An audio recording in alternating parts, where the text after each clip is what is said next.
My name is Craig DeLarge, and I'm a digital mental health strategist, founder of the Digital Mental Health Project, a consultancy that develops research and education in the digital mental health space.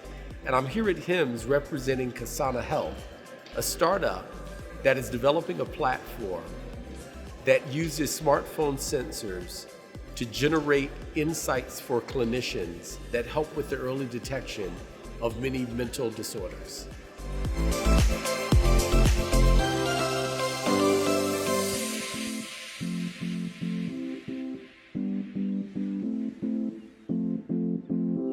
My outlook on the future of behavioral health is cautiously optimistic. It's really nice right now that we're seeing an increased awareness and a lessening of stigma around mental and behavioral disorders in our society.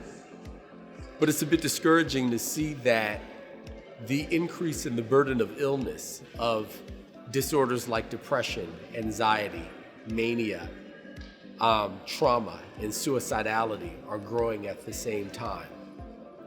We see a lot of investment coming into this space, taking actions to develop different types of solutions. At the same time that I'm quite exuberant about the potential for this space and for increasing access and helping greater and greater numbers of citizens within the society, I'm also concerned that we do this in a way that assures that we have the most effective, the safest, and secure solutions that are made available to the greatest number of citizens, and particularly those who are in middle to low income populations, where the profitability for providing care to these citizens may not be as good, and where we need to have an ethical approach to assuring that they too get access.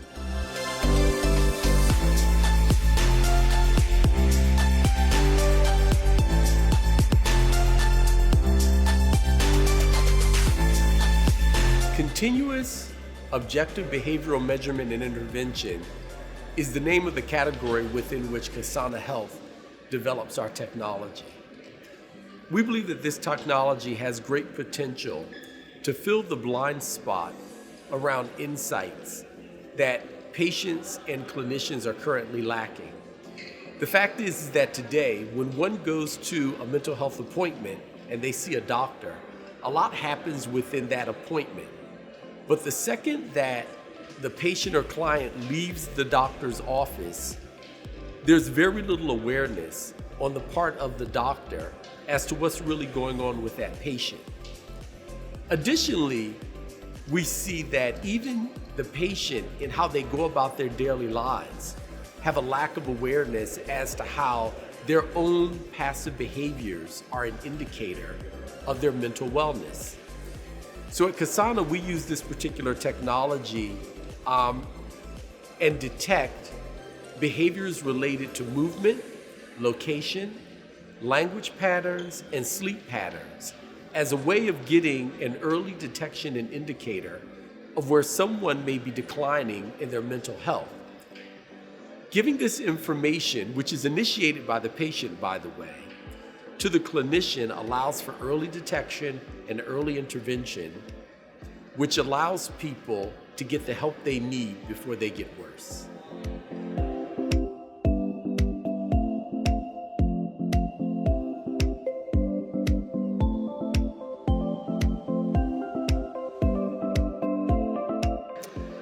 So as it relates to the crisis that we're seeing presently with the mental wellness of our youth, like with any crisis, we have an opportunity and we have a hazard. The hazard, unfortunately, is that we see that we have allowed a society where too many of our youth don't feel secure and don't feel that they have opportunity and a level of certainty that allows them to go about their lives and build the future that they would like for themselves. That hazard being as it is, the opportunity that we have is one of having a youth culture that makes good use of technology. And even though that technology is used too much today in order to help us to communicate and shop better, the greater opportunity is to use this technology to improve our health. So we see that smartphones, which pretty much all youth have these days, can be leveraged to a greater degree to improve their self-awareness, to give them education that they need around their health and how to maintain their health, to make them a part of peer communities that support them in what they're trying to get done in their lives, and particularly around staying well. And in giving them the insight and the information that allow them to see how they may be becoming unwell, and then to take actions to improve that. And of course, the continuous behavioral health measurement offering that Ksana Health has is about playing a key role in helping more youth and those that care for them to maintain their mental wellness.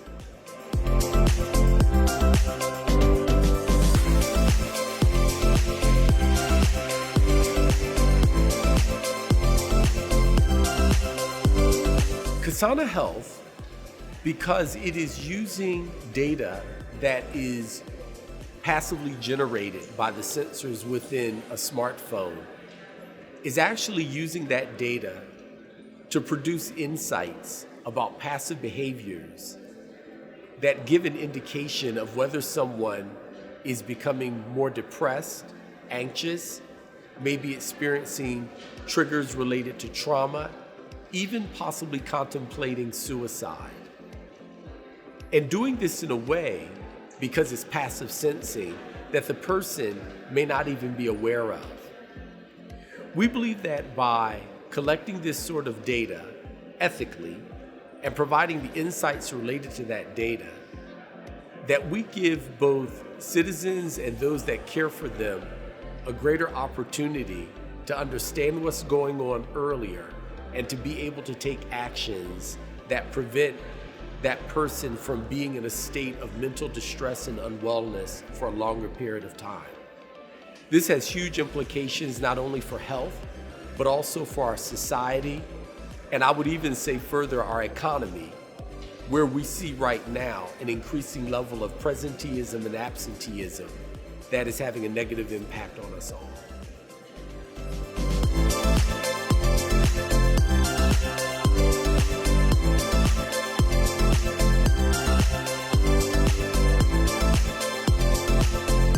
So as it relates to the digital mental health sector, cautiously optimistic. So we saw in 2021, according to Rock Health, that approximately $3 billion of investment went into the digital mental health space. That's a good thing because it provides an opportunity for more founders and implementers to develop the solutions that they have, and hopefully to get those solutions equitably distributed to people in the society. We also see that this is not only happening in the United States, but globally in different regions around the world.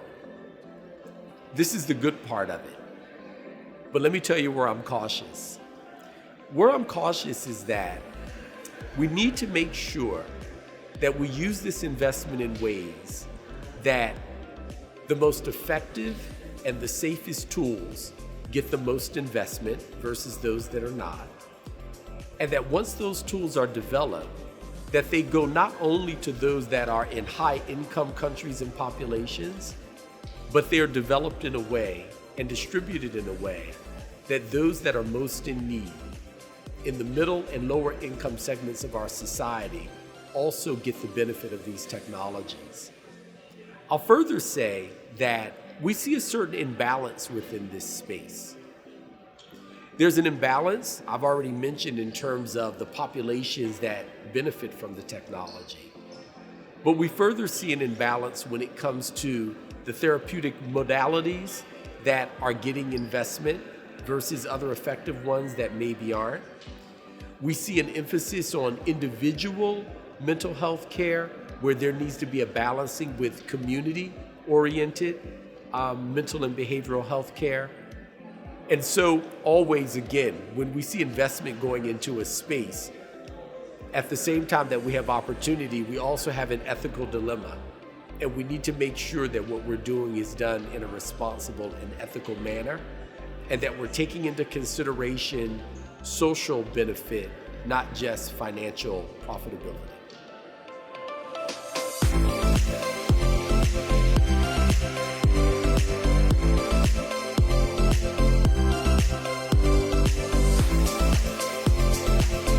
The reason why it's important that we leverage digital mental health tools in the treatment and the care of those who are mentally distressed is that mental health is such a challenging and important topic. We need to make sure that we are bringing to bear and making use of every tool available to us. And as we know, in our society, just about everybody has a tool called a smartphone. And beyond that, another part of the society have smart watches, wearables. Now we have virtual reality lenses and goggles and this sort of thing. We see that these tools right now are being used quite well to make us better shoppers, better workers, and to be entertained and distracted. But why not have those same tools support we becoming a healthier and more balanced society? We believe that when digital tools that right now are being used for these other purposes are not also being used and leveraged in every way possible in order to support our health, that's a significant opportunity loss. It's right there with us all the time. We need to do a better job of being literate and proficient in how we use those tools to support our health, and particularly the health of our youth.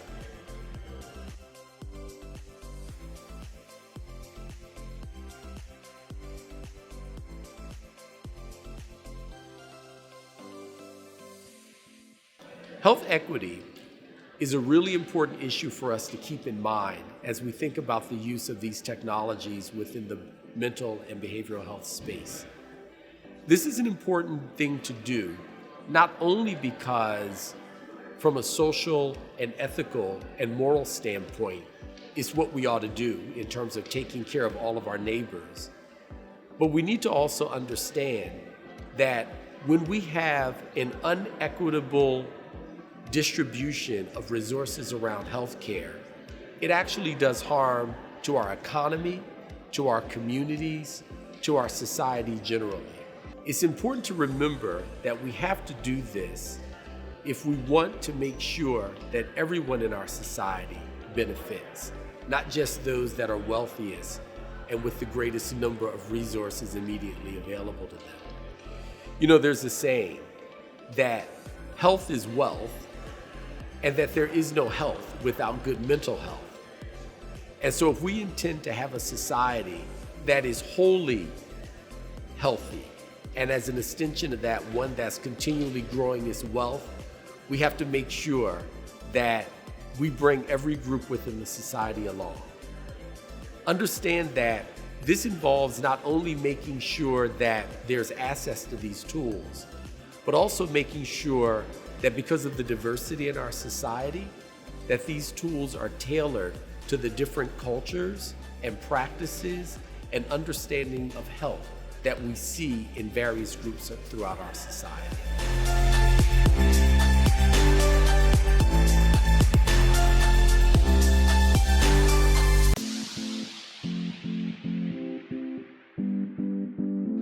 Ksana Health is taking very seriously the need to provide insight in this blind spot between appointments. So right now, and traditionally, in the mental and behavioral health space, there's a great deal of reliance on surveys, which are self-reportings by the patient or client, as well as validated scales, like the PHQ-9 and the GAD-7. But where there's still this blind spot is in those spaces between the appointment and self-reporting.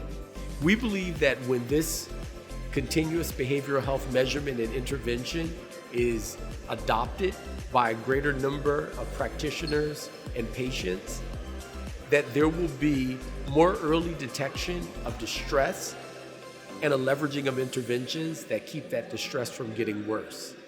We believe that there'll be a better balance of care within systems and populations so that those that are in greatest distress, that's seen earlier and they get the intervention they need, while those that are in less distress get an appropriate level of care, but not too much. This is really important as it relates to proper health economics and how we use our resources.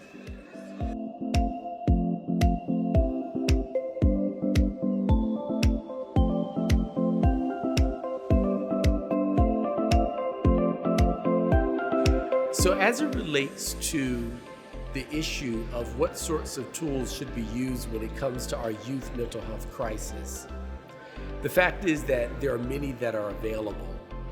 I think that it's really important to use those tools that youth are already using. And we know that probably among the most often used are their smartphones and their peer networks. Because what is it to be a teen but to pay attention to what your peers have to say about anything?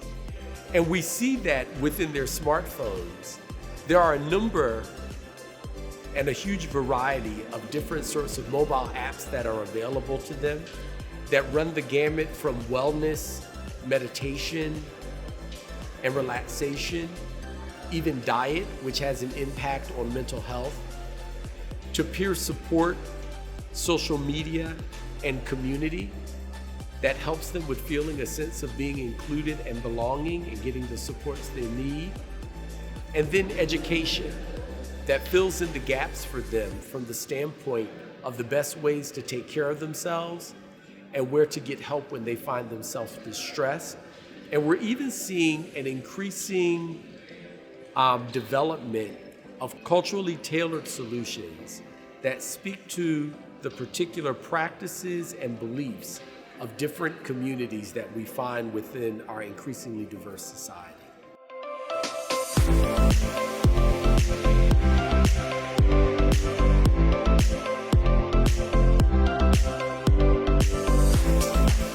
So when we think about health tech over the next 5 years and a mental health space within that in particular, there are a few trends that we see.